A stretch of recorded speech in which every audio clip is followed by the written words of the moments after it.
रूपधारिणि कौशाम्भक्षरिके देवी नारायणि नमोऽस्तुते।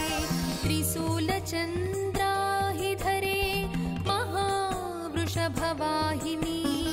माहेश्वरि स्वरूपेण नारायणि नमोऽस्तुते। मयूरकुक्कुटवृते महाशक्तिधरे नघे कौमारी रूपसंस्थाने नारायणि नमोऽस्तुते। शङ्खचक्रगदासाङ्गगृहीत परमायुधे प्रसीद वैष्णवी रूपे नारायणि नमोऽस्तुते।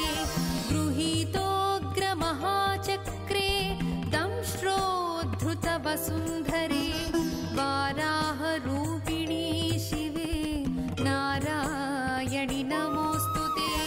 नृसिंहरूपेणोग्रेण हन्तुं दैत्यान् कृतोद्यमे त्रैलोक्यत्राणसहिते नारायणि नमोऽस्तुते।